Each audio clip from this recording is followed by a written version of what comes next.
Peggy 16.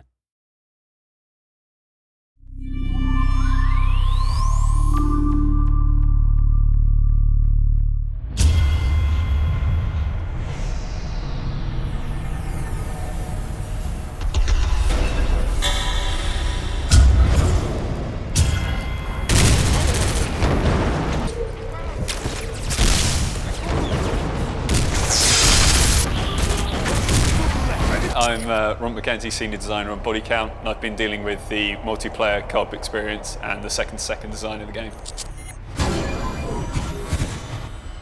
You're not going to be able to find shredding, explosions, or just be able to throw a guy through a wall with a shotgun anywhere else apart from in Bodycount.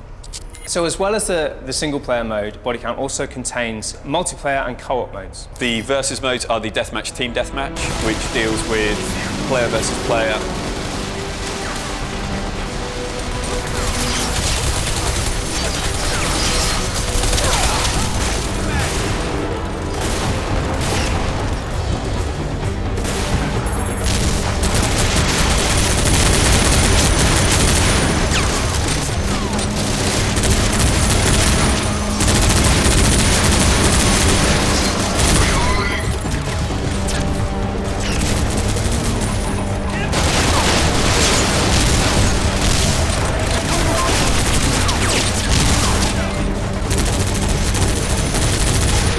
The co-op is a siege mode with you and a buddy taking on wave upon wave of enemies.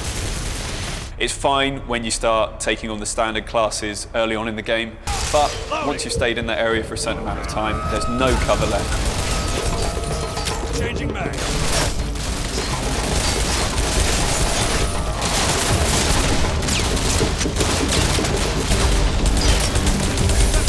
Lots of different classes coming in, wave after wave of enemies. You're really going to have to rely on your friends to get you through to the next level.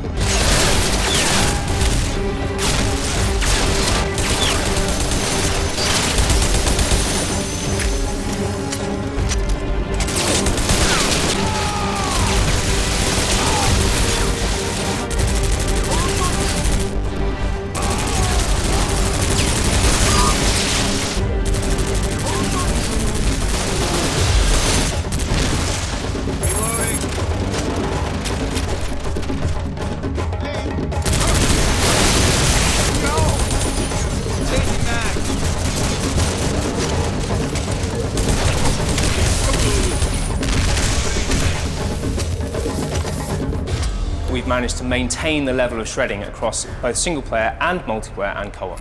Watching walls slowly get shredded apart and explosives take out whole sides of walls, it really makes you have to think about how you approach these levels and really forces team tactics.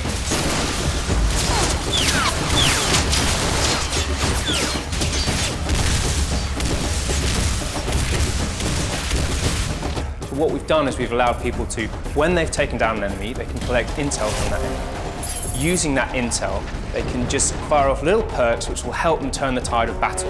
And this is really kind of, you get out of jail free card for the game. So if you find yourself getting the jump on a load of people, then why not trigger explosive bullets and just let it fly on them? It's going to send them flying.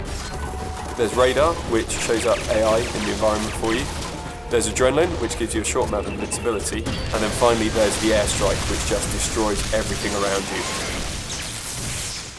you. My favourite level in Bodycount so far is the China fishing slums. It's a gorgeously lit neon environment with a lot of fogging, a lot of opportunity to stealth around and get the jump on some people in there. There is a stage set later in the game, in the second act of the game, that we refer to as the Old City Streets. It's a beautifully directed stage. It looks fantastic. From a design perspective, I love it because the space fluctuates. You know, it's very tight quarters, kind of shantytown type combat, moving out to really wide range stuff.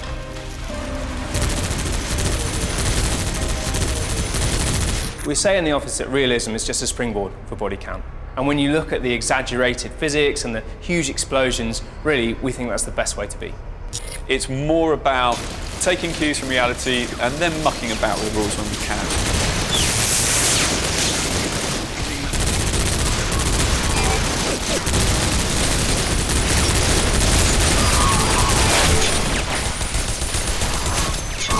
What we've achieved with Bodycount is bringing that huge, shreddable, violent, explosive experience directly into multiplayer.